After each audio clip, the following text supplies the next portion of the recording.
हाँ आकाश, क्या कर रहे थे बोलो।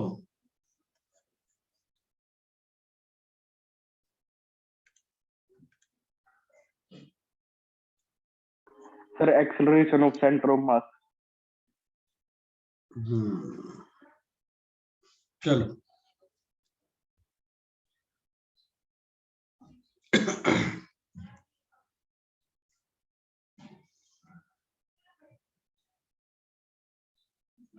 बनाओ भाई, ये फिगर बनाओ।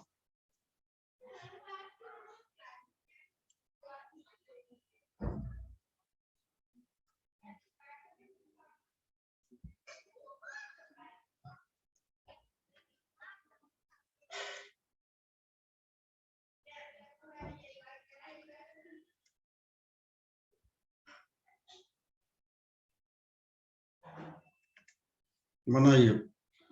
ये 2 नहीं है, ये 1 है।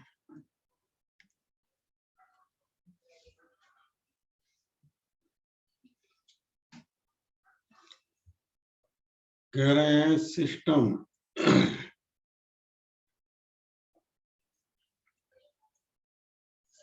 is released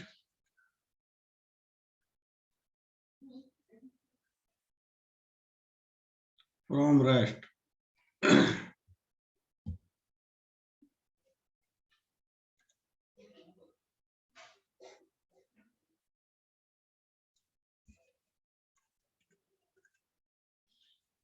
find the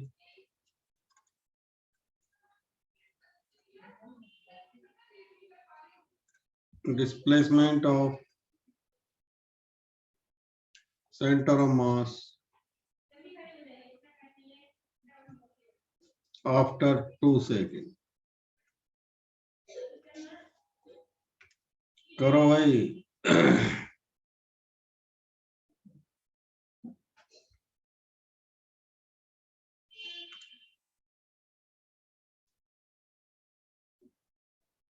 कर पा रहे हैं? Yes sir.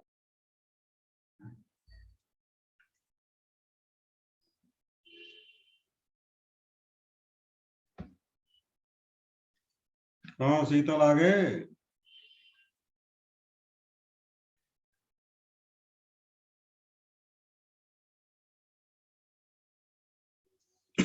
शीतल,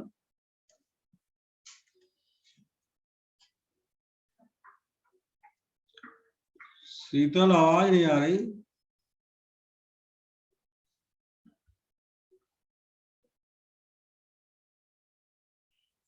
शीतल आवाज नहीं आ रही इधर आपकी।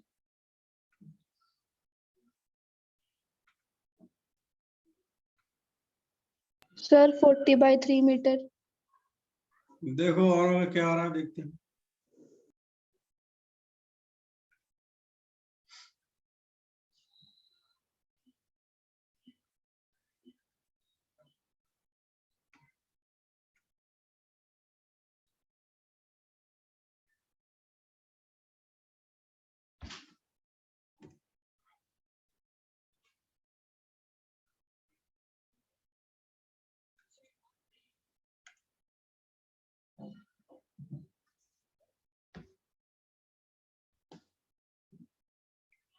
क्या आया और का भाई, बताइए।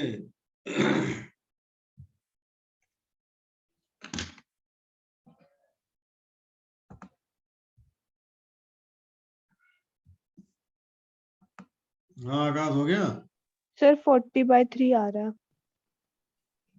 पहले क्या निकाले, थोड़ा बताओ, मतलब कैसे किए, मेरा मतलब ये। पहले तो सर एक्सेलरेशन निकाली किसकी? सेंटर ऑफ मास की। सेंटर ऑफ मास की एक्सेलरेशन निकालने के लिए क्या किए? सर ये स्ट्रिंग था टी ए, पहले तो मैंने a minus t is equal to 0 रखा। नहीं सर, वो 2 इक्वेशन बनाई, उससे फिर ए आ गया। फिर बस सेकंड इक्वेशन मिला दी। पहले तो ये numerical Newton laws of motion वाला ही हो गया। Yes sir. उससे इन दोनों का अपना अपना। हाँ सर, वैसे ही करा है 2 इक्वेशन बना के।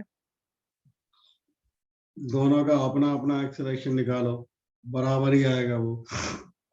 Yes sir. फिर आपने सेंटर ऑफ मास का एक्सेलरेशन निकालने के लिए क्या फॉर्मूला लगाए?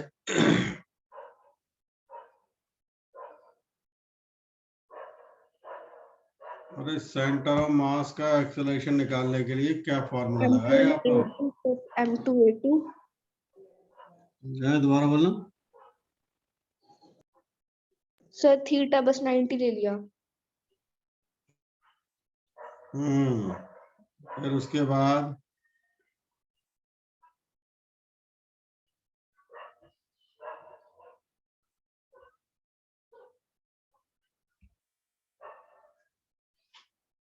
अरे हुआ है नहीं, कुछ बोलोगे भी? बाकी के बच्चे तो बैठे हो। सर सर भाई साहब हो गया?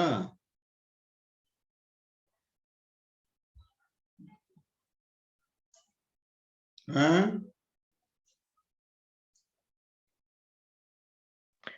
Excuse me sir. बोलो। सर इसमें सेंटर ऑफ मास वाला फॉर्मूला लगाना पड़ेगा एक्सेलरेशन के लिए। जब हम दो इक्वेशन बना के एक्सेलरेशन निकालते हैं वो पूरे सिस्टम की तो आ जाएगी।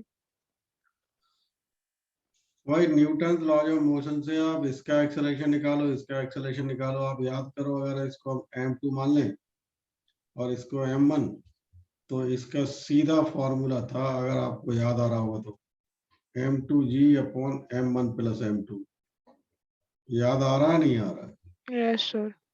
ये दोनों का आएगा, a1 और a2 दोनों का फॉर्मूला ये आएगा एक्सेलरेशन का। m2 है 2 और g का जगह 10 लगा लो, और m1 प्लस m2 3। तो a1 और a2 आपके पास आ गया 20/3 मीटर पर सेकंड स्क्वायर। बोलो। जी सर। अब इसके बाद आप क्या करेंगे? सेंटर ऑफ मास का एक्सेलरेशन जो आएगा इसमें, m1 a1 का स्क्वायर बोलो, प्लस m2 a2 का स्क्वायर, इस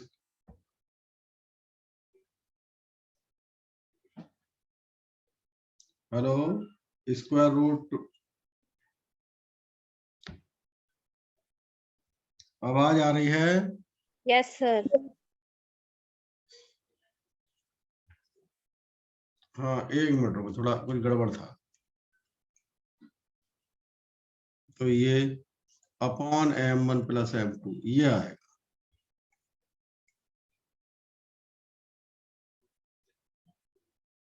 ऐसा ही किए नहीं? हाँ वृंदा, वृंदा ऐसे ही की नहीं? सर किया तो ऐसे ही था। m1 है आपके पास 1 और a1 है 20, तो ये तो 20/3 का स्क्वायर हो जाएगा 1 से, तो मल्टीप्लाई करने का मतलब ही नहीं। और फिर ये दूसरा m2 है 2 और a2 भी 20/3 का स्क्वायर है। बोलो। Yes sir. अपॉन 3। तो देखो 20/3 का स्क्वायर जब बाहर लोगे तो वो तो 20/3 ही आ जाएगा। ब्रैकेट के अंदर क्या बचेगा? 1 + 4। बोलो। अरे हाँ या ना? Yes sir. तो यस सर। 20/9 और ये स्क्वायर रूट 5, ये सेंटर ऑफ मास का एक्सेलरेशन आएगा। भाई ये बात समझ में आ गई या नहीं? Yes sir. आ गई सर। Yes sir. ये अरे इसके न्यूमेरिकल बहुत कंफ्यूजन क्रिएट करते हैं।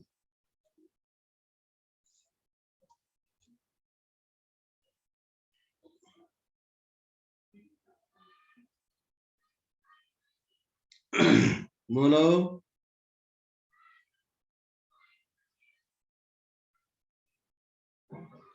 अब तो भाई निकाल लोगे, सीधी सी बात है। s = ut plus half at square से u तो 0 ही आएगा।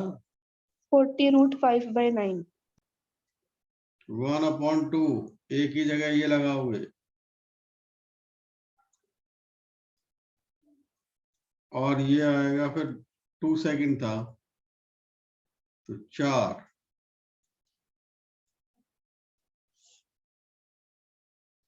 तो ये आएगा 40/9 square root 5 Yes. Yes. Metre.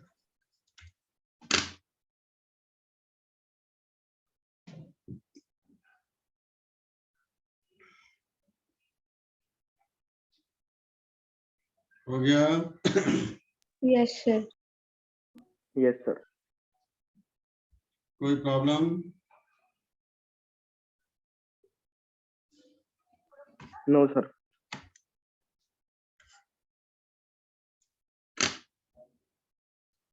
चलिए आगे बढ़ें।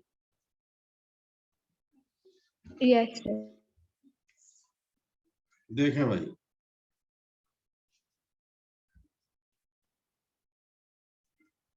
ये हमारे पास एक कोई भाई सर्कुलर पुली है जिसे हम कह रहे हैं।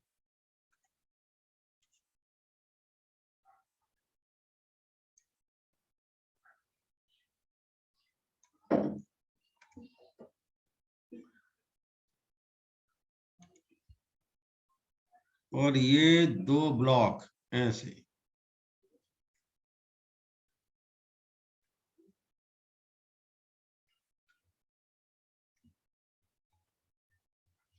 ये है 4 kg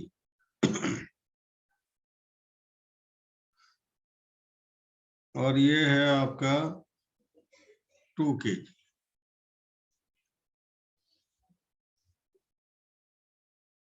तो आपसे पूछा जा रहा है, एक तो acceleration of centre of mass,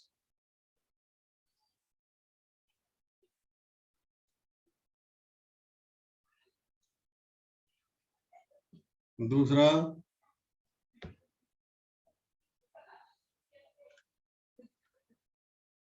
displacement of centre of mass in 2 second. समझ पाए नहीं? Yes, sir.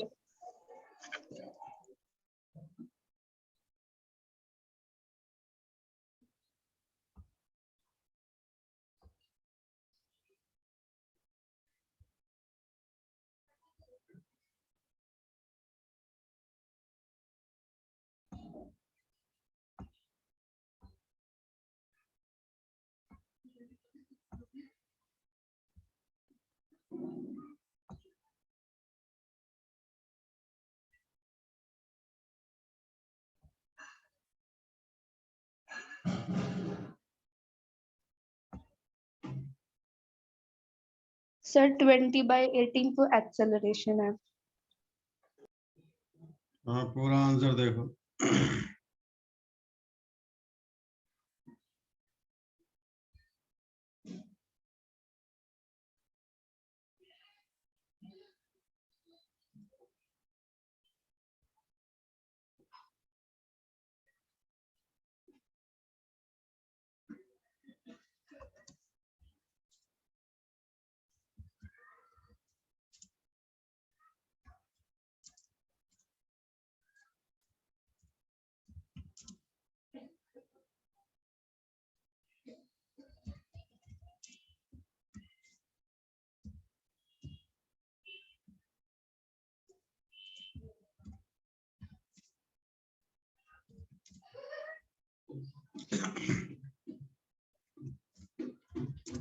बोलो। 10/3 acceleration और 20/3 displacement. Yes, sir. 10/3 Acceleration. Acceleration. तो 10/3 तो सिंपल एक्सेलरेशन है, सेंटर ऑफ मास की थोड़ी है। हाँ, सेंटर ऑफ मास Yes, की sir. 5 आ रही है सर। हाँ, तो हमें तो सेंटर ऑफ मास की निकालने पड़ी ना। Yes sir. Sir, 10/9 आ रही center of mass Yes, की sir. acceleration. 10/9 आ रही है। 10/9. सेंटर ऑफ मास की। Yes, sir. Yes, sir. Yes, sir. चलो आगे भी करो। डिस्प्लेसमेंट सर 20/9 है। Displacement 20/9 Yes, sir. Metre. Yes, sir. 20/9 meter. Yes sir. चलो देखें भाई और क्या कहते हैं।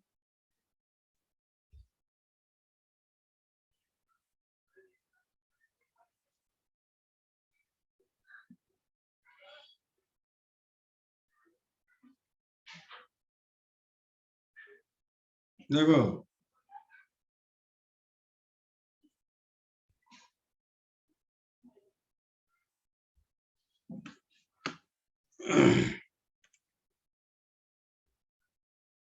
भाई अगर हम A1 और A2 की बात करें तो ये तो हम न्यूटन लॉज ऑफ मोशन में पढ़े थे कि 4 - 2 अपॉन 4 + 2 जी, याद करो। Yes sir. तो 2/6 × 10 तो 10/3 मीटर/सेकंड² आ गया A1 A2। और ये कौन सा फार्मूला लगाओगे? माइनस वाला, ठीक है। देखो ये नीचे आएगा और ये ऊपर जाएगा। वैसे आप किसी को A1 किसी को A2 ले सकते हो, ये डायरेक्शन ध्यान रखना। लेकिन हमने यहाँ पर क्या किया है, M2। चलो उससे कोई फर्क नहीं पड़ता। तो हमारे पास जो आया है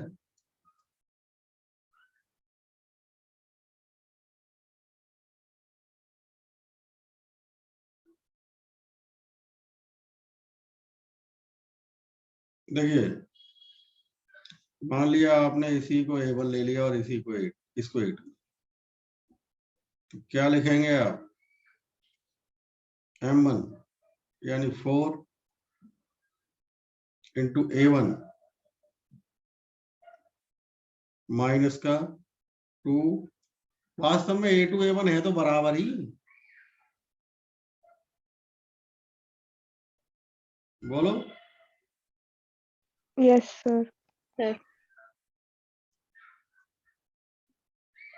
तो आप क्या करेंगे, 4 A1 माइनस का 2 A2 की जगह भी A1 कर दो और नीचे आ जाएगा कितना, 6।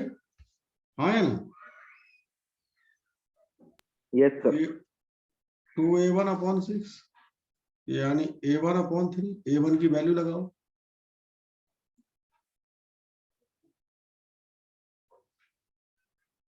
तो 10/9 इतना ही आ रहा था। Yes, sir. यस।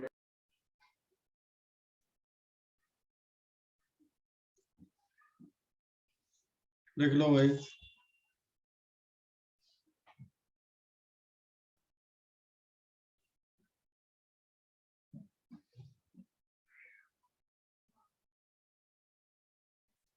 फिर सीधा ये लगा दीजिए, अब तो आंसर आ ही जाएगा।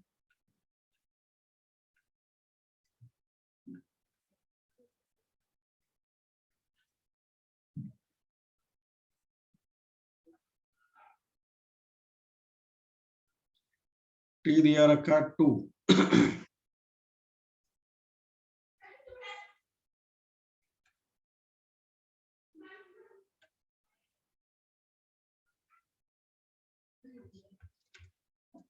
समझ गए? Yes sir.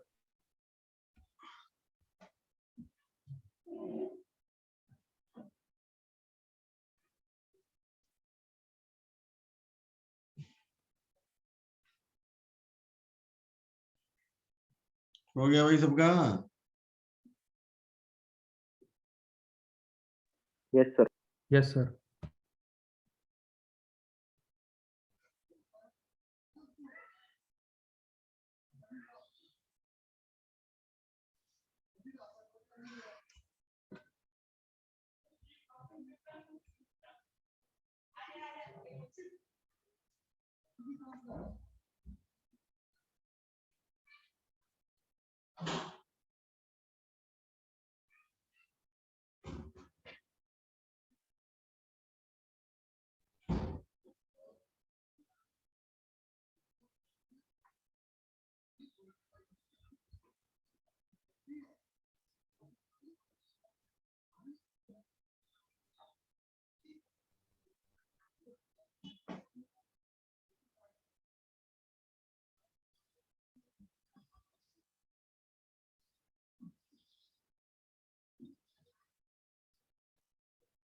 चलो इधर देखो,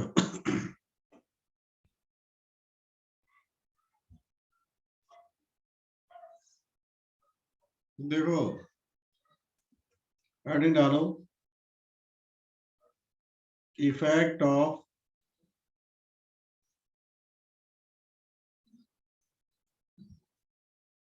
force on the motion of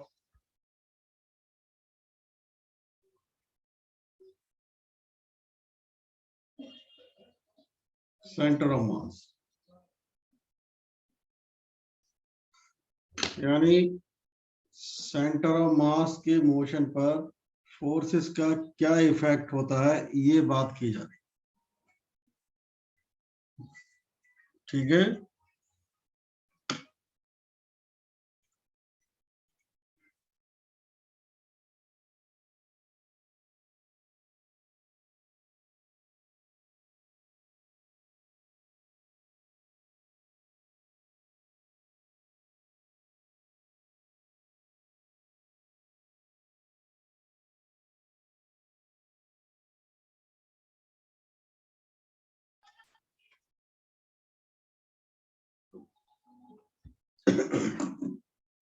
लिखो भाई,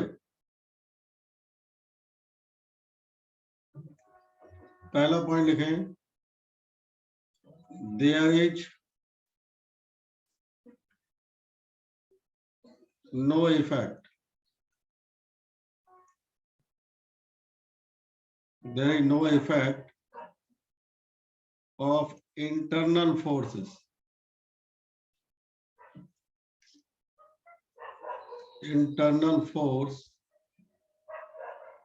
on the motion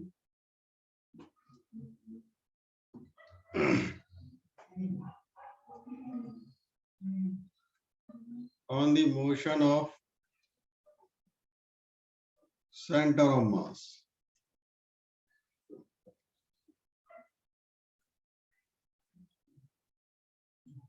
External force affects the motion of center of mass।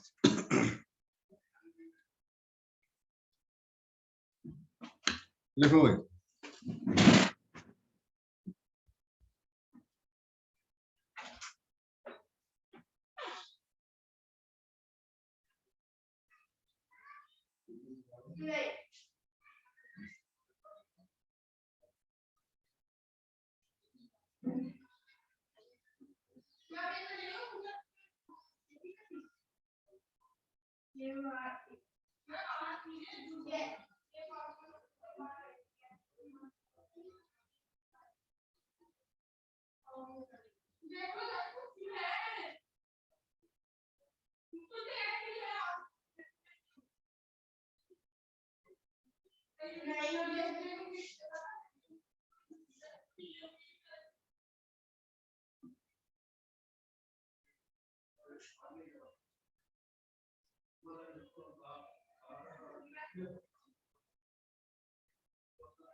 हाँ भाई लिख लिए नहीं? लिख लिया सर। Yes sir. अब पहले इनको समझ लेते। देखो बोला जा रहा है there is no effect of internal forces on the motion of centre of mass. तो पहले तो इफेक्ट का मतलब समझते हैं कि भाई इफेक्ट का मतलब क्या है। अब मुझे ये बताओ आगे बढ़ने से पहले, क्या आपको पता है, मैंने तो बताया वैसे याद है या नहीं, कि इंटरनल फोर्स और एक्सटर्नल फोर्स का मतलब क्या है?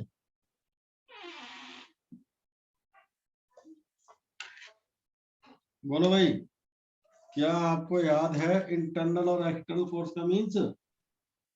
यस सर, हैं? Yes sir. बताओ सारा क्या है फिर। सर अगर हम टेबल को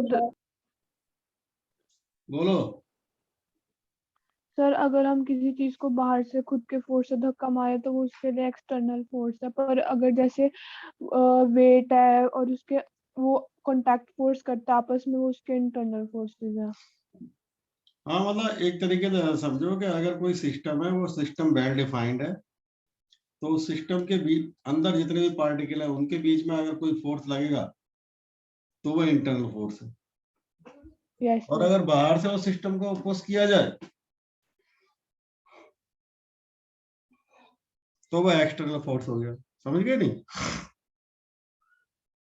बोलो। Yes sir. अब बात यह है कि इफेक्ट का मतलब समझते हैं। जैसे मान लीजिए कोई भी सिस्टम का सेंटर ऑफ मास रेस्ट में है, शुरुआत में मान के चलो, शुरुआत में किसी भी सिस्टम का सेंटर ऑफ मास रेस्ट में, और इंटरनल फोर्स लगने लगे। पहले सेंटर ऑफ मास रेस्ट में था और इंटरनल फोर्स के लगने के बाद भी रेस्ट में ही रहे, तो आप यही कहेंगे ना कि भाई कोई इफेक्ट नहीं पड़ा। Yes sir. अरे ये बात क्लियर हुई सभी बच्चों के या नहीं? सर इसका दोबारा बताओ। हाँ हर्ष बोलो, हो गई सर। क्या समझाए हम बताओ। एक्सटर्नल फोर्स और इंटरनल फोर्स सर। अरे भाई साहब, इसके अलावा और क्या समझाए? अभी बोले ना कि इफेक्ट का मतलब क्या है।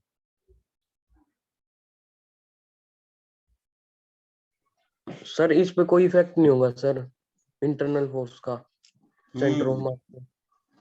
जैसे मान लीजिए हम आपसे आप जो है जब ज्वाइन किए वीडियो बंद करके ज्वाइन किए, और हम आपसे बार बार कह रहे हैं कि भाई वीडियो ऑन करो ऑन करो, और आप ऑन नहीं कर रहे हैं। सर तो 5 इसका मिनट बाद आया था सर, मैं लेट हो गया था आज। अरे मैं एग्जाम्पल दे रहा हूं, तो मैं कभी नहीं निकाल रहा हूँ। ठीक है सर। समझ गया नहीं? Yes sir. तो जो है तुम जो हम बार बार कह रहे हैं, बार बार कह रहे हैं, फिर भी वीडियो ऑन नहीं कर रहे हो, इसका मतलब ये हुआ इफेक्ट नहीं पड़ रहा। Yes sir. ठीक है? Yes sir. तो जो है इंटरनल मतलब इफेक्ट का मतलब ये। अच्छा, दूसरी बात ये है कि सेंटर ऑफ मास मोशन में है पहले से ही, और फिर इंटरनल फोर्स लगने लगे, तो तब भी जो है मान लो पहले सेंटर ऑफ मास 5 मीटर पर सेकंड से मोशन में था, इंटरनल फोर्स लगने के बाद भी वो वेलोसिटी 5 मीटर पर सेकंड ही रहे, ना घटे ना बढ़े ना जीरो हो, कुछ भी हो, तो हम कहेंगे कि उसका कोई फर्क नहीं पड़ रहा है। बात समझ में आ गई सभी के? नहीं? Yes sir. ये जो हम बात करने जा यस रहे हैं, सर।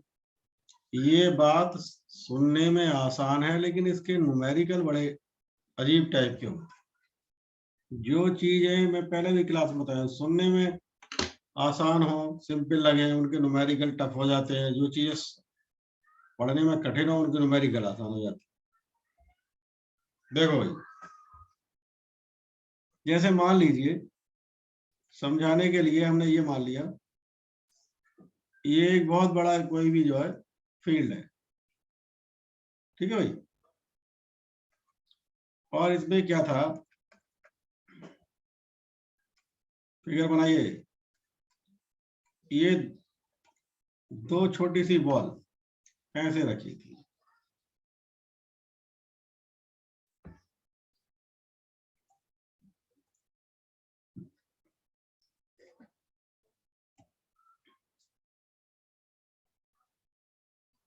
बनाओ फिगर।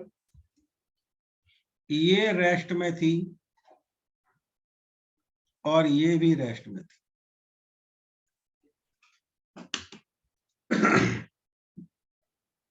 पेंसिल से ऐसे करके पास ये आगे बढ़ो बेटा।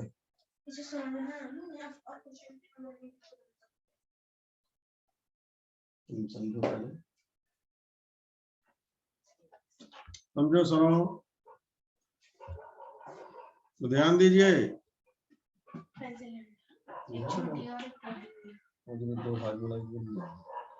सुनो भाई, तो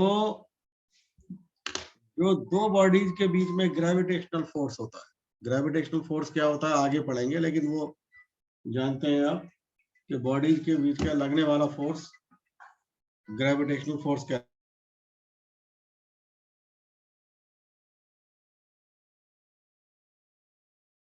बीच लगने वाला जो फोर्स है वो ग्रेविटेशनल फोर्स होता है, जो हम आगे अगले चैप्टर हमारा इसी बात का है।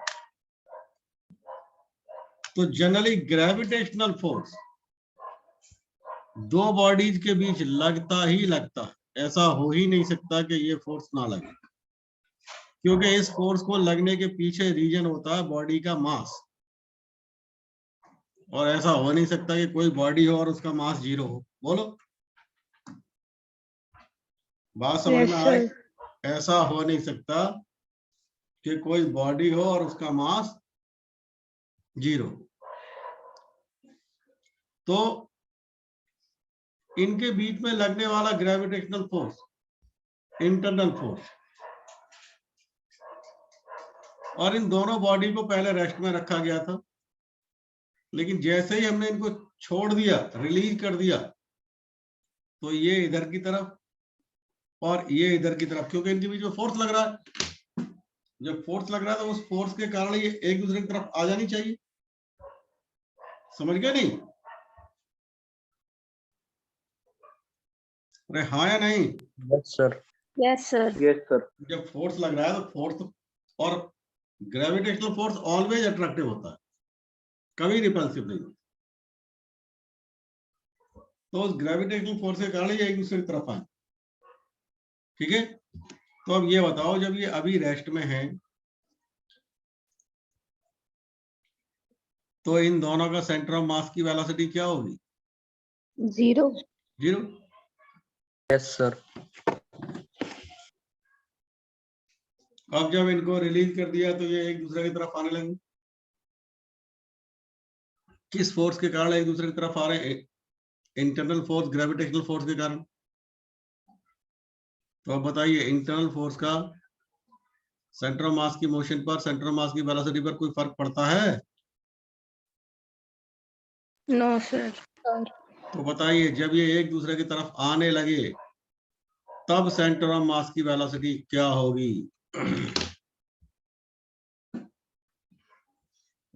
बोलो। मान लो ये 2 मीटर पर सेकंड से आ रहा था, ये 3 मीटर पर सेकंड से चलना शुरू किया, और जो है किसी मोमेंट पर इसकी वेलोसिटी 2 मीटर पर सेकंड थी, इसकी 3 मीटर पर सेकंड। इसका मास था 1 ग्राम और इसका मास 2 ग्राम। तो बताइए क्या होगा इनकी सेंटर ऑफ मास की वेलोसिटी? निकाल पाएंगे? 8/3। चलो औरों के विचार भी देखते हैं।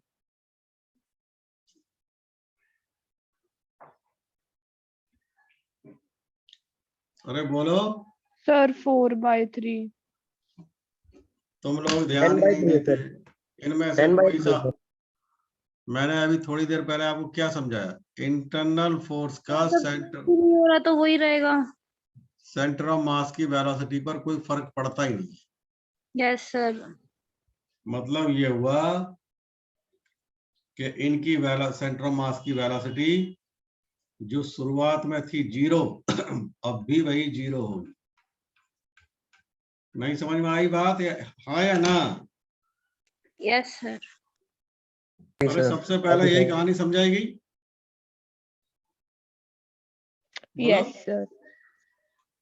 ये बात लिख लो वरना अक्सर गलत करोगे। और ये क्वेश्चन कई बार पूछा गया है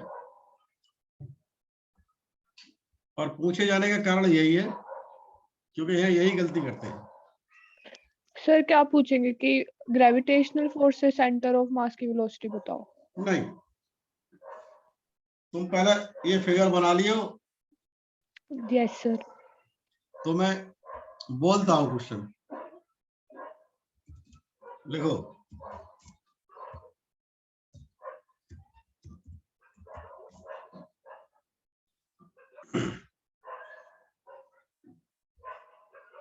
लिखो two masses m1 and m2.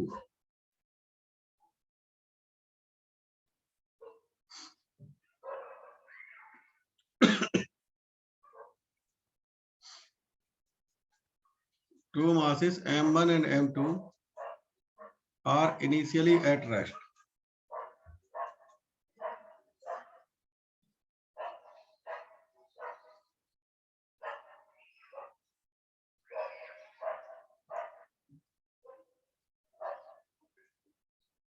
ठीक है, फुल स्टॉप लगाओ। When they are released,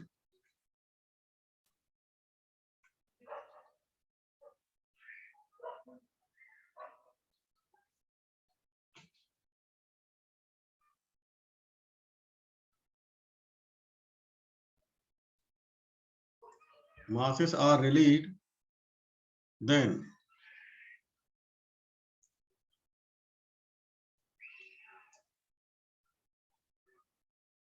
then find the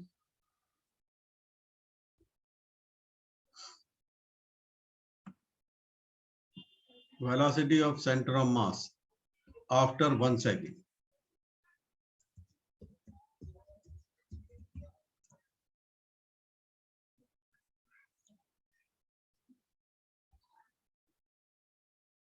ये क्वेश्चन कई बार पूछा गया है।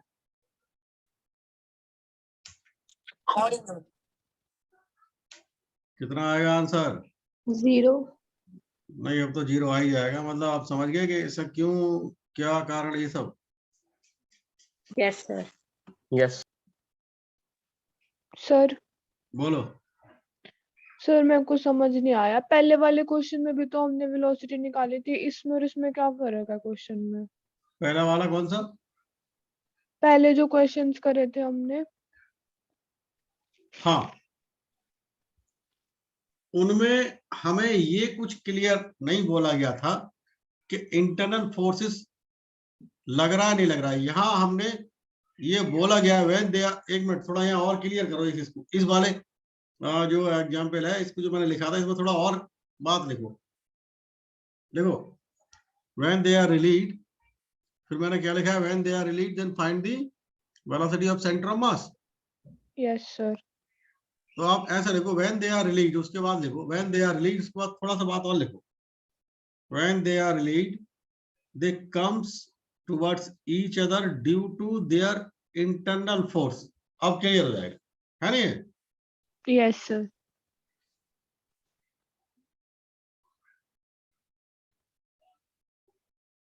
सर रिपीट करना क्वेश्चन। हाँ बोलता हूं। when they are released, उतना तो पहले ही था, उसके बाद थोड़ी बात लिखो। they come towards each other due to their mutual, they come together due to internal forces.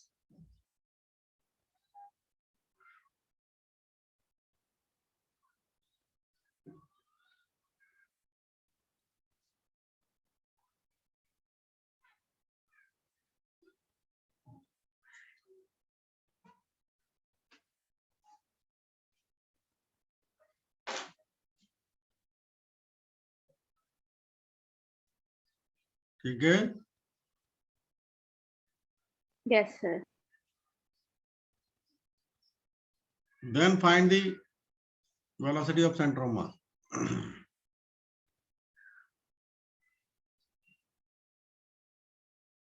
समझ गए नहीं? Yes sir.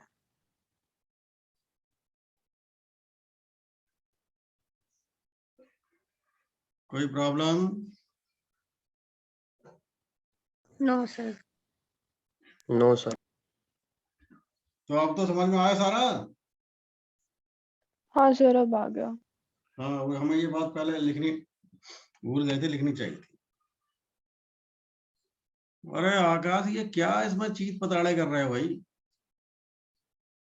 हाँ आकाश, ये क्या लिख रहा है भाई? इस पे ये मिटेगा नहीं।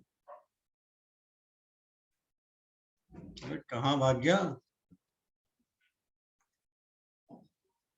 अरे ये, हाँ तुम ही मिटाओ इसको।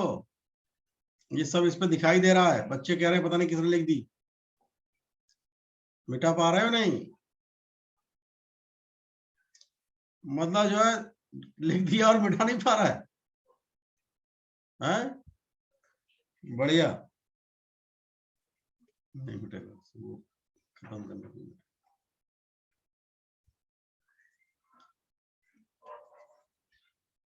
और भी कर दिया सर। हाँ ये जो है मत लगाया, ये मत मिटा, वो करा करो। कुछ लिखा मत करो, जब भी थोड़ी बहुत स्क्रीन पे लिखोगे वो सब इधर दिखाई देगा। सर वहीं से हो जाएगा इरेज ये। ये वही जिसने ये क्या है भाई, इरेज कर सकता, मैं नहीं कर सकता इसे। यस सर, मैंने भी ट्राई किया था। ये वही है, वो महाभारत में नहीं था अश्वत्थामा? ये वो ब्रह्मास्त्र चलाना जानता था, लेकिन उसको जो वापस लेना नहीं जानता। Yes sir. बस भाई, तभी तो मैं कल इसने शीतल ने चलाया था ये ब्रह्मास्त्र। चलो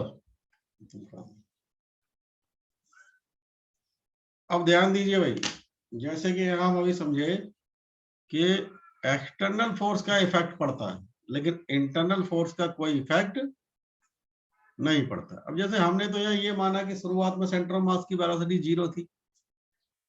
मान लीजिए कि अगर शुरुआत में सेंटर ऑफ मास की वेलोसिटी, जैसे इसी क्वेश्चन में अगर मैं ये कह देता कि शुरुआत में सेंटर ऑफ मास की वेलोसिटी मान लो 5 मीटर पर सेकेंड है, ठीक है? तो इसका मतलब ये होगा, और बिल्कुल क्वेश्चन यही रहता। आप समझ रहे हैं मैंने क्या कहा? Yes sir. Yes sir. तो सेंटर ऑफ मास की वेलोसिटी फिर 5 मीटर पर सेकेंड ही है। मतलब उस समय आप सेंटर ऑफ सर मास की, आपकी स्क्रीन नहीं दिख रही, आप दिख रहे हो बस। हाँ दिखाएंगे दिखाएंगे, रुक जाओ। वो स्क्रीन जानते हो हटाई ना अभी, वो सब मिट जाए इसलिए हटाई। तो आप लोग बात समझ में आई नहीं आई? Centre Yes, of sir. Mass का मतलब अब क्लियर ये हुआ कि भाई वहां पर उसकी वेलोसिटी जो है 0 होगी या नहीं होगी, it will depends on initial condition. और कुल मिला के हम ये कहें कि इंटरनल फोर्स का उस पर कोई इफेक्ट नहीं पड़ता है। इज इट क्लियर और not? Yes sir. Yes sir. अब स्क्रीन दिख रही है? Yes, sir. Yes sir. Yes चलो आप ध्यान से समझो। ना करियो। हाँ मत करना भाई, देखो इधर। अब थोड़ा समझ लेते हैं, कुछ बहुत अच्छा कॉन्सेप्ट बात करने जा रहे हैं जिसके ऊपर क्वेश्चन बहुत बार पूछे। ऐसे समझ लो, क्योंकि जो हम अभी इंटरनल फोर्स वाला पढ़े वहां पर हमने एक कंडीशन अप्लाई कर दी थी कि भाई ये बात इंटरनल फोर्स के केस में, एक्सटर्नल के केस में नहीं है। जैसे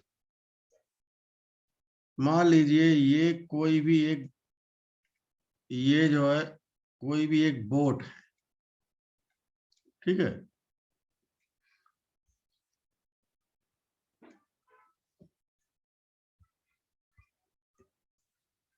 ये हम एक बोट दिखा रहे हैं, और बोट पर, बोट जो है वाटर के अंदर है, यानी रिवर के अंदर कह लो।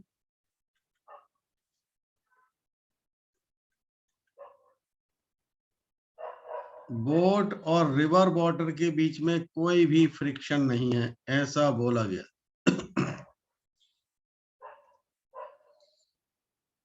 और यहां पर एक पर्सन ए बैठा हुआ है, ये बोट का एंड P हो गया और ये बोट का एंड Q हो गया। बोट हमने मान लिया कि बोट का मास यूनिफॉर्मली डिस्ट्रीब्यूटेड है, ऐसा हम मान लेते हैं। तो जब बोट का मास यूनिफॉर्मली डिस्ट्रीब्यूटेड होगा तो बताओ बोट का, केवल बोट का सेंटर ऑफ मास यहां लाई करेगा, हाँ या ना? Yes yes sir. भाई मिड में ही लाई करना मान सकते हैं। बोलो, बात क्लियर हुई? Yes sir. तो अब आपसे बोला जा रहा है कि बोट और मैन, भाई मैन को आप पॉइंट मास की तरह मान लो, बैठा हुआ है बेचारा। तो मैन और बोट का सेंटर ऑफ मास, सीधी सी बात है, बोट का सेंटर ऑफ मास और जो है मैन का अपना सेंटर ऑफ मास के बीच में कहीं लाई करेगा, यानी मान लें यहाँ कहीं लाई करेगा, हाँ या ना? भाई ये बात आपके समझ में आई या नहीं है? हेलो, सर ये मैन वाला हाँ जी दोबारा सर। बताना। बता दो सर थोड़ा सा। भाई एक बात बताओ, बोट का सेंटर ऑफ मास जहां था वहां दिखाया गया, वो रेड रेड जो हो रहा है वो क्लियर हो गया। Yes sir. Sir man P point के पास में बैठा हुआ है, तो बोट को तो आप पॉइंट मास की तरह ट्रीट करें और मैन को भी एक पॉइंट मास की तरह ही ट्रीट कर लो। Yes sir. तो मैन का और बोट का सेंटर ऑफ मास, जो मैन और बोट का सेंटर ऑफ मास है उसके बीच में ही तो कहीं लाई करेगा, हैवी मास की तरफ। और सीधी सी बात है, यस बोट का मास ज्यादा होगा, तो इसीलिए मैंने वो थोड़ा बोट की तरफ, बोट के सेंटर ऑफ मास की तरफ दिखा दिया। इज इट क्लियर और not? Yes sir. Yes sir. चलिए, तो अब क्या हुआ कि ये पर्सन ए यहां से उठ के चला और Q पॉइंट की तरफ चला। तो अब ये बताइए, पर्सन का Q पॉइंट की तरफ चलना, एक बात ये। दूसरी बात, हमारे पास एक पर्सन यहां बैठा हुआ था B, उसने एक स्ट्रिंग या रोप की हेल्प से बोट को यहां बांधा और पकड़ के खींच लिया। आप समझ रहे हैं? ऐसे बोलो, दो केस बोल रहे हैं हम। एक तो पर्सन बी बोट को रस्सी से बांध के खींच रहा है, दूसरा पर्सन ए उठ के P पॉइंट से चल के Q की तरफ जा रहा है।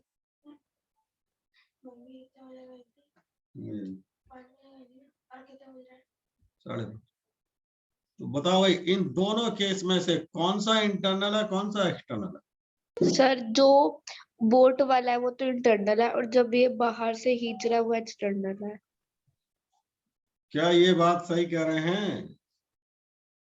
Yes sir. लगता तो है नहीं सर। हैं? सर जो पुश कर रहे हैं वो इंटरनल नहीं होने चाहिए। सर उसको पुश तो कोई नहीं कर रहा है। सर जब ये बी खींचेगा उसे बोट को, तो सेंटर ऑफ मास तो चेंज ही नहीं हो रहा ना। B खींचेगा तो सेंटर ऑफ मास तो चेंज ही नहीं होगा, लेकिन जब ए चलेगा तो सेंटर ऑफ मास चेंज होगा। और जब B खींच रहा है तो सेंटर ऑफ मास चेंज किसका नहीं होगा? बोट का। क्यों भाई? चेंज नहीं होने का मतलब अभी समझे नहीं। इसका मतलब ये हुआ, कोई बात नहीं, अगर B खींचेगा तो ये P वाला एंड यहाँ आ जाएगा लगभग। बोलो, यस सर। तो P ये आ गया, Q ये आ गया, बोर्ड का सेंटर ऑफ मास ये होगा, आदमी यहाँ बैठा हुआ है और उसका सिस्टम का सेंटर ऑफ मास ये होगा। तो बताओ, और ये इसका मतलब क्या हुआ कि पहले सेंटर ऑफ मास बोर्ड का यहाँ था और जो सिस्टम का ये था। Yes sir. सिस्टम का सेंटर ऑफ मास खिसक के यहाँ आ गया, तो बताओ चेंज बिना चले तो नहीं आ जाएगा? यस सर हुआ तो है चेंज, उस साइड ज्यादा हो गया अब। हाँ आकाश बोलो। फिर सर जब वो ए मैन ए चलेगा तो उसका सेंटर ऑफ मास भी तो शिफ्ट होगा। थोड़ी देर को उस बात को छोड़ो, पहले जो अभी एक्सटर्नल वाली बात बताई, बी के द्वारा खींचा गया, यस सर ये तो समझ आ गया।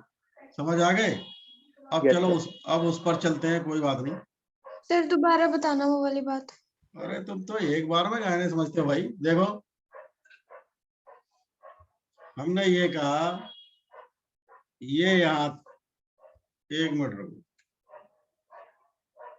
ये यहाँ था, ये यहाँ था शुरुआत में, अब ये खिसक के यहाँ आ गया। बोलो अरे हाँ या नहीं? Yes sir. अरे प्रकृति बोलो। Yes sir. ये खिसक के यहाँ आ गया, जब इसने रस्सी से पकड़ के खींचा तो इसका मतलब यही तो हुआ कि भाई वो वहां से चल के उधर आ गया, तो बिना चले थोड़ा ही आ गया, यस सर, आ गया समझ में। यानी चला था तभी तो कुछ हुआ। यस बोलो सर। इज इट क्लियर और नॉट? इसका मतलब ये हुआ सेंटर ऑफ मास इस केस में चल रहा है, चेंज हो रहा है। और वैसे भी यही तो समझाया गया था कि internal force, sorry external force के कारण तो रस्सी, वैसे भी वो समझने की बात है कि रस्सी से पकड़ के खींच रहा है बाहर बैठा पर्सन, तो वो एक्सटर्नल फोर्स ही तो हो गया, इंटरनल थोड़ा ही हुआ। बोलो यस सर। यस यस अब जब ये पर्सन यहां से चल के यहां आ जाए, ठीक है, समझो, तो भाई साहब जब ये पर्सन यहां चला, ये है आपका सी बी बोर्ड का, ये सी एस सिस्टम का सेंटर ऑफ मास, तो क्या होगा? तब बोट क्या करेगी? जब ये पर्सन इधर चलेगा तो बोट इसके अपोजिट डायरेक्शन में, यानी इधर की तरफ चलने लगी, और उतनी ही चलेगी कि सिस्टम का सेंटर ऑफ मास अब भी सेम रहे। सी पर ही रहे। समझ गए नहीं? उतना ही चलेगी जिस तरह की बोट का सेंटर ऑफ मास अब भी सी पर ही रहे। देखो अब बोट का सेंटर ऑफ मास यहां होगा, बोलो, और पर्सन यहाँ क्यू एंड पर आके बैठ गया। अरे बोलो, yes sir. Yes sir. Yes sir. तो इसका सेंटर ऑफ मास और इस पर्सन का सेंटर ऑफ मास यही रहेगा नहीं रहेगा? Yes sir. अरे बात क्लियर हुई नहीं हुई? Yes sir. Yes sir. पूरे प्रोसेस में बोट डिस्प्लेस हुई, पर्सन डिस्प्लेस हुआ, लेकिन जो पर्सन और बोट का सेंटर ऑफ मास था, जैसे हम कहें सिस्टम का सेंटर ऑफ मास, वो डिस्प्लेस नहीं हुआ। इज इट क्लियर और नॉट? Yes sir. वो जहां था वहीं रहा। बातें समझ में आ गई या नहीं आ गई? सर तो ये इंटरनल फोर्स नहीं हुई? इंटरनल फोर्स, ये हम कब कह रहे हैं एक्सटर्नल है? हमने तो नाम लिया ही नहीं, तुम ही लोग अपने आप कह रहे थे कुछ ना कुछ।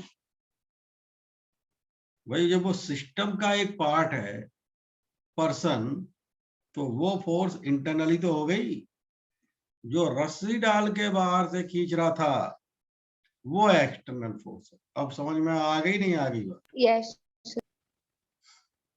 बनाओ भाई साहब फिगर।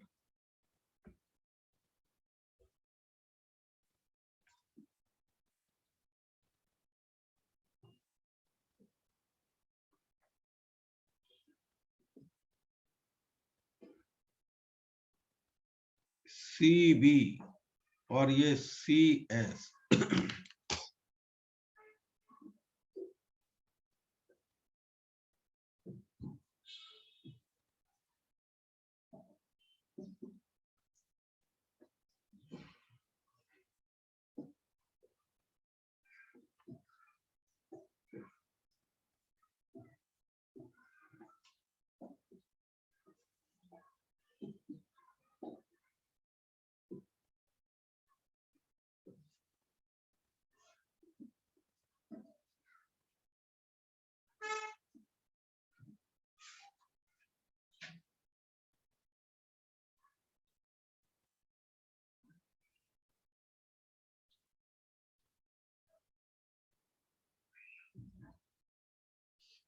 बना लिए?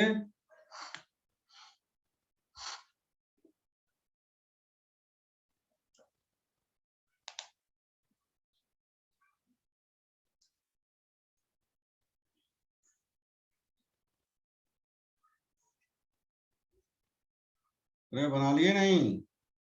Yes sir. Yes sir. Yes boat की लेंथ हमने x मान ली, पर्सन ए पी से चल के x डिस्टेंस चला और जो है वो Q पर पहुंच गया, यही कहेंगे ना फिर?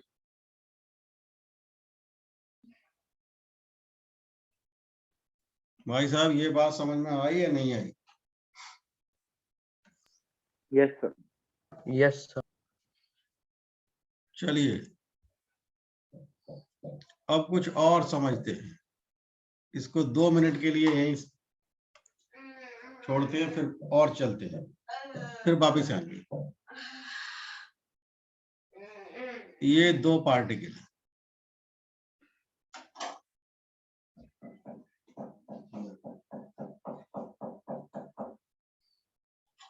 इसका मास है m1 और इसका मास है m2। दोनों का सेंटर ऑफ मास है शुरुआत में यहां,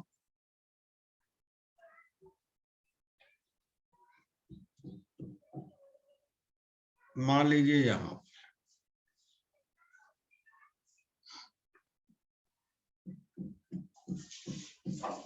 अब मैं जो कुछ पूछना चाह रहा हूं वो ध्यान से सुनेंगे और समझेंगे। मान लीजिए हम चाहते हैं कि भाई m1 को हम यहां ले आए, मतलब m1 को हम यहां, पहले ये थोड़ा और ये पहले डिस्टेंस थी x1 और ये थी x2, और m1 को हमने बाई 1 शिफ्ट करके इस 1 पॉइंट पर ले जाए।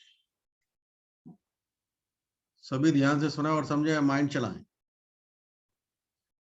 पहले m1 m2 जहां थे, जहां दिखाए गए हैं वहीं थे, दोनों का सेंटर ऑफ मास यही है, ठीक है।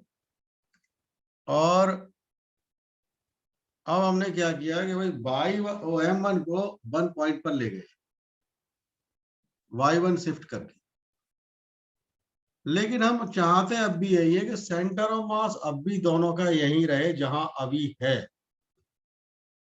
m1 को 1 पॉइंट पर ले जाने से पहले, तो मुझे ये बताइए भाई, ऐसा करने के लिए क्या करने के लिए, m1 को 1 पर ले जाएं बाई 1 शिफ्ट करके, सेंटर ऑफ मास जहां अभी है पहले जहां था मतलब वहीं रखें। ऐसा करने के लिए क्या हमें m2 के साथ कुछ करना पड़ेगा? Yes sir. Yes sir. Yes sir. हाँ एलिस आए हैं? Yes sir. तो बताओ एलिस क्या करना पड़ेगा, क्या किया जाए या क्या होगा? सर पूरे सिस्टम को उठा के थोड़ी सी लेफ्ट में कर दो। हैं?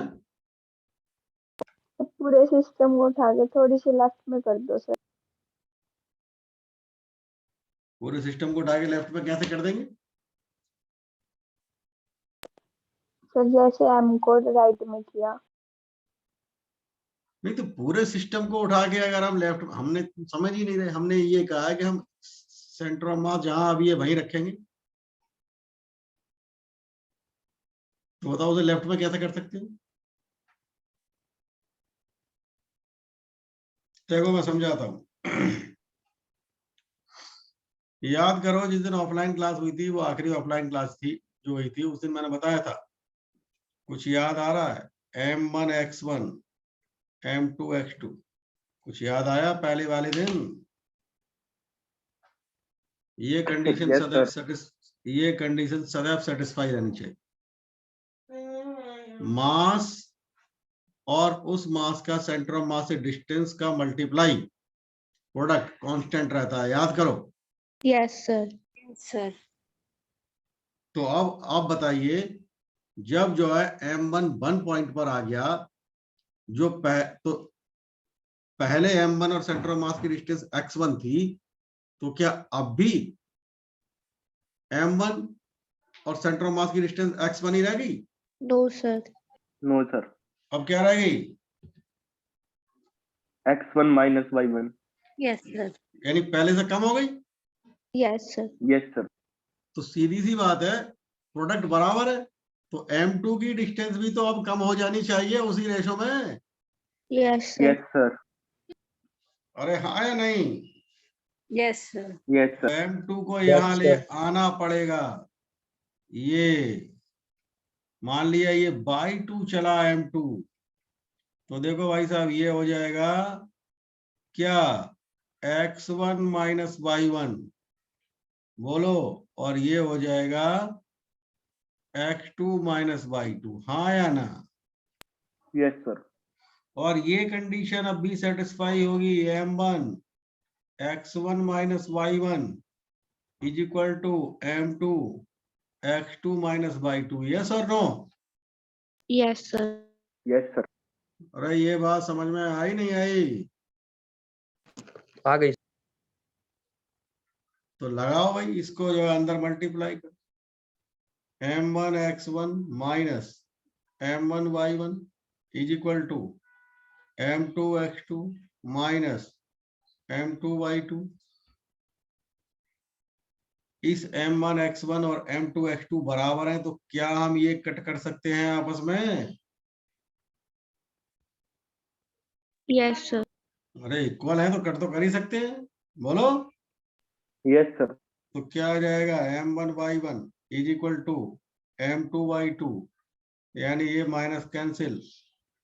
कहने का मतलब हुआ m1 y1 is equal to m2 y2 आ गया। यानी जितना आपने m1 को सेंटर ऑफ मास की तरफ y1 शिफ्ट किया, तो उधर m2 को भी आपको y2 शिफ्ट करना पड़ेगा, और वही वाली बात आ गई, m2 y2 is equal to m1 y1।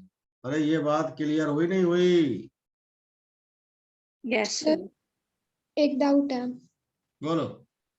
Sir, अगर m1 x1 इक्वल है, m1 x1 और m2 x2 इक्वल है, m1 y1 और m2 y2 भी तो इक्वल है। हाँ तो प्रॉब्लम क्या है? सर फिर m1 y सुनो, m1 क्यों कैंसिल करती है? हैं? m1 x1 और m2 x2 क्यों कैंसिल करती है? कैंसिल इसलिए करती है, देखो मैं बता रहा हूँ, ये तो मैथ की बात है प्राकृतिक। देखो इधर तुम m1 x1 और m2 x2 इक्वल है, तो बताओ m1 x1 की जगह m2 x2 लिख सकते हो? Yes sir.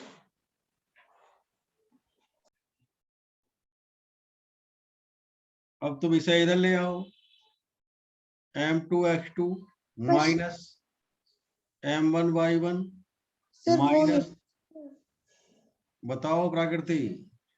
सर मैं ये पूछ रही हूँ, अगर वो तो कट गए, एक प्लस का एक माइनस का। Yes sir.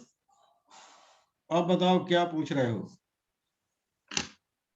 पर सर आपने तो ये कम्प्लीटली कैंसिल कर दिए, जैसे आपने बोला ये दोनों भी इक्वल है, और m1 y1 भी तो इक्वल है अगर हम फिगर को देखें, ऐसे तो वो भी m1 y1 कहाँ है? पता नहीं क्या कह रहे हो तुम, प्राकृति बोलो, सही से समझाओ। देखो मैं बहुत समझा रहा हूं दोबारा, m1 x1 और m2 x2 इक्वल है, यहां तक क्लियर? Yes sir. फिर हमने जब m1 को 1 पॉइंट पर ले आए और m2 को 2 पॉइंट पर ले आए, तो फिर वही कंडीशन लगा दी। कंडीशन क्या थी याद करो, सेंटर ऑफ मास के अबाउट जो मासेस हैं उनके वेट का टॉर्क का वेक्टर सम 0 होता है। तो प्रकृति ये जो लिखे हैं ना, ये इसका m1 जब ये 1 पर आ गया, उस समय इसका टॉर्क, ये एक तरीके से टॉर्क है वेट का, जी से मल्टीप्लाई, जी तो जी कट जाएगा इसलिए मैंने लिखा नहीं था। Yes sir. तो ये जो लिखा है, ये जहां जो मैं रेड कर रहा हूं, तो फिर ये इक्वली तो हो जाएगा जब जी से जी कट जाएगा। तो ये जो हमने लिखा है, ये उसी कंडीशन के हिसाब से लिखा है जो concept properties of centre of मास समझाई थी। Yes sir. सेंटर ऑफ मास के अबाउट वेट के टॉर्क का वेक्टर सम 0 के इक्वल होता है। फिर हमने इसको आगे सॉल्व कर लिया, m1 के अंदर मल्टीप्लाई कर ली, उधर m2 मल्टीप्लाई कर ली, और पुरानी वाली कंडीशन ये अप्लाई कर ली, तो हमें ये आंसर मिल गया। बोलो बोलो। Yes sir, clear. अब मैं ये हमें सभी लिख लिए नहीं? Yes sir. Yes sir. चलिए अब मैं इसे मिटा देता हूं, इसकी जरूरत पड़ेगी।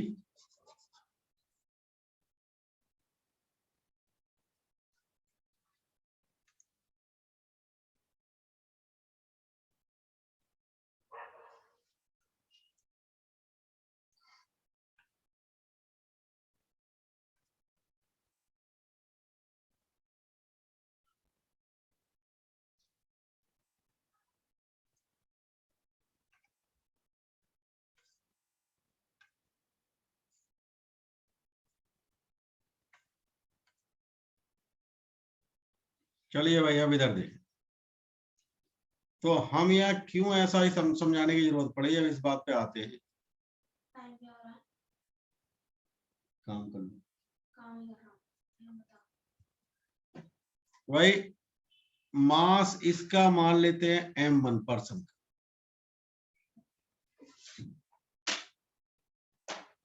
मास ये है हमारे पास m1% A, और m मान लेते हैं बोट का मास। समझ गए नहीं? Yes sir.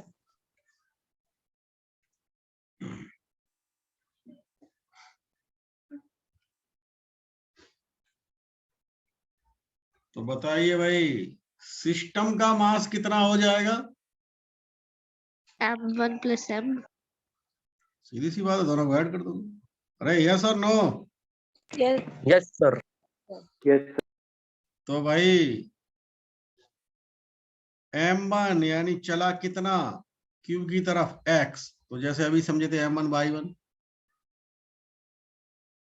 m2 y2, तो m1 की जगह m1, y1 की जगह x, m2 की जगह होगा सिस्टम का मास और मल्टीप्लाइड बाई y2, यानी y2 आ गया, यानी बोट कितनी डिस्प्लेस हो गई पर्सन A के P से Q की तरफ जाने के कारण, वो आया इतना। इज इट क्लियर और नॉट? Yes sir. और पर्सन चला राइट साइड में और बोट चढ़ेगी पर्सन के अपोजिट डायरेक्शन। बोलो। Yes sir. लिख लो भाई साहब।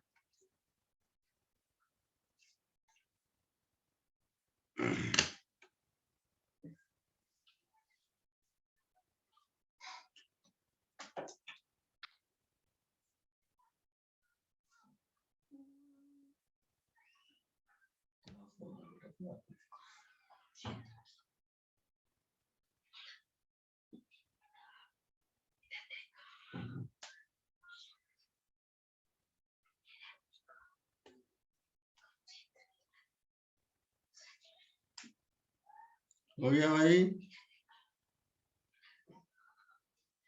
Yes sir.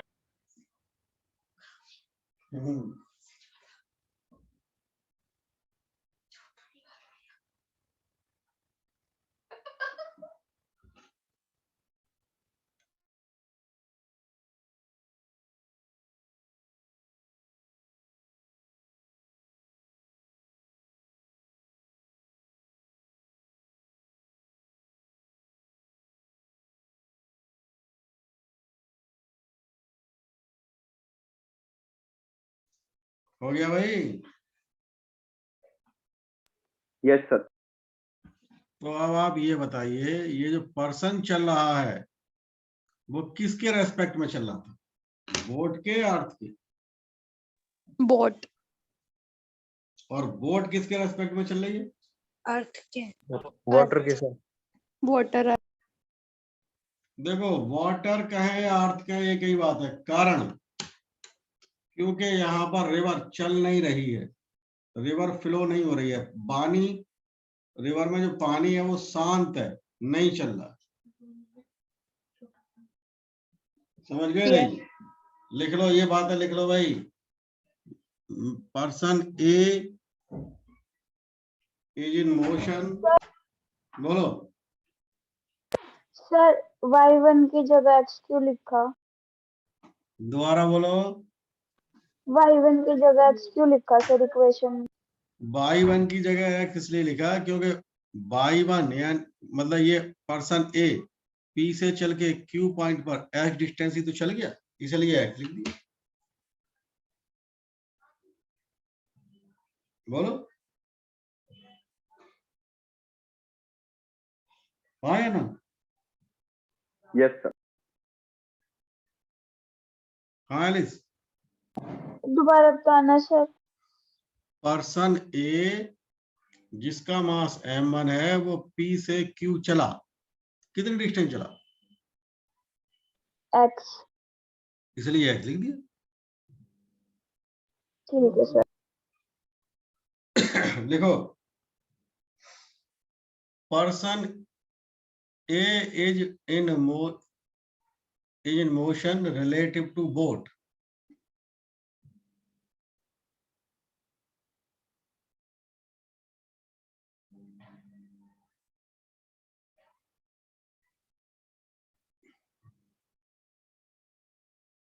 and boat is in motion relative to earth oblique करके water।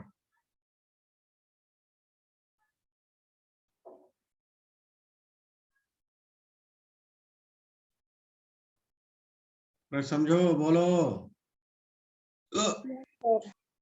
Yes sir.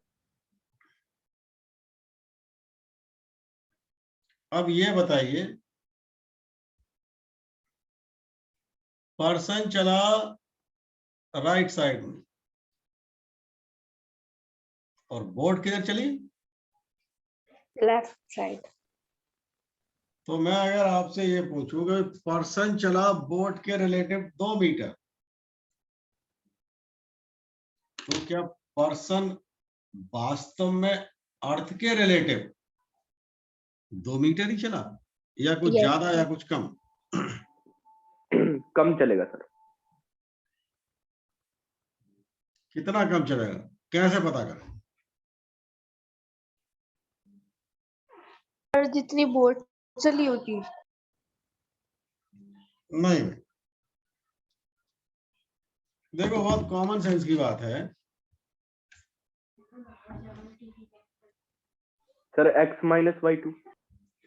हाँ बिल्कुल सही कह रहे हैं, ये x माइनस बाई 2 चलेगा, कारण जितनी बोट चली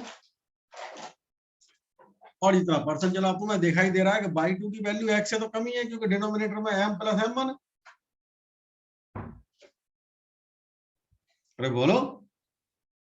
यस सर। Yes sir. तो अगर हम x में से बाई 2 घटा दें तो पर्सन बोट के उसके अर्थ के रेस्पेक्ट में कितना चला वो मिल जाएगा, क्योंकि दोनों अपोजिट डायरेक्शन में चल रहे हैं, इसलिए माइनस कर। पहले तो ये लिख लें, this is the displacement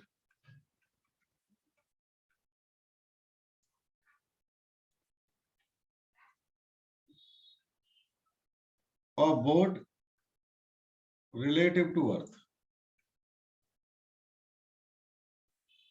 oblique water, और फिर नीचे लिखेंगे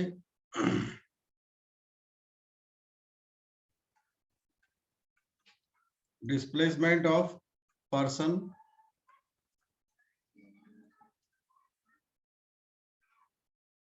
रिलेटिव टू अर्थ। ये आएगा x माइनस बाई। सॉल्व करो, कितना आएगा बताओ।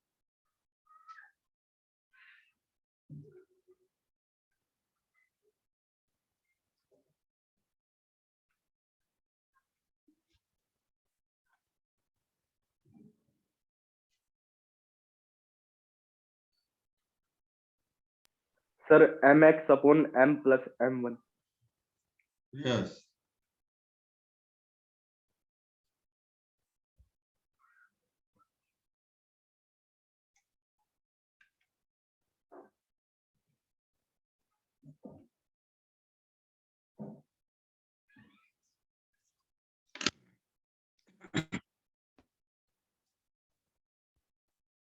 बात समझ गए?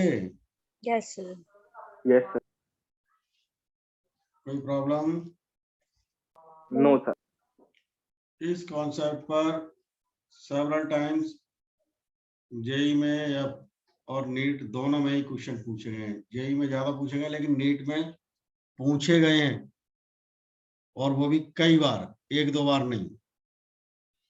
और ये बात जैसे हमने बोट समझ के की है, जरूरी नहीं है यही लैंग्वेज। क्या हो सकता है और लैंग्वेज वो समझ ले। जो अभी हमने आपको बताया, बोट पानी पर चल रही है लेकिन पानी नहीं चल रहा है। जैसे हमारा ये सब कहने का पर्पस केवल इतना है कि बोट और वो सरफेस जहां पर बोट रखी हुई है उसके बीच में फ्रिक्शन नेग्लिजिबल हो, ना के बराबर हो, जीरो। मान लीजिए कोई भी एक छोटा सा जो है वुडन प्लांक है, अगर वो स्नो के ऊपर रख दिया जाए, जैसे आजकल पहाड़ों पे स्नोफॉल हो रहा है,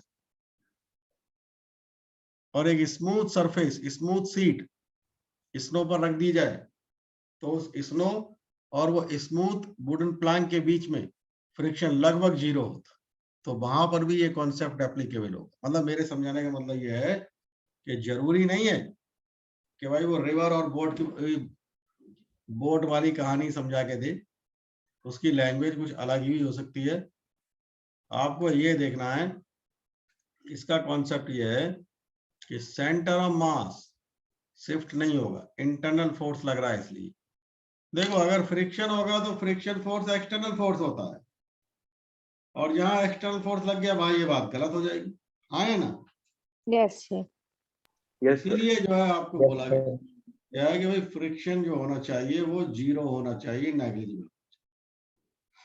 बात समझ में आ गई है नहीं?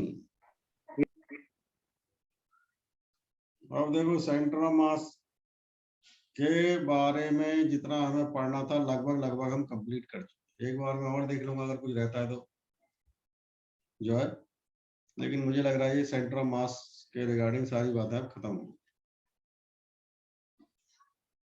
हाँ भाई, टाइम हो गया। Yes sir. Yes, sir. चलिए ठीक है भाई, रखते हैं। इसकी रिकॉर्डिंग भी कर ली है मैंने। जो बच्चे नहीं आए हैं, जिनको देखना है क्योंकि ये टॉपिक बहुत इंपॉर्टेंट है, वो देख सकते हैं, मैं लोड कर दूंगा। रख दो भाई। आप वो डाउट लोगे जो बोल रहे थे जिसकी फोटो भेजनी है, भेजो फोटो। बेटा वो अगली कल पूछना तुम। ठीक है, कल पूछना, कल बता। Okay sir.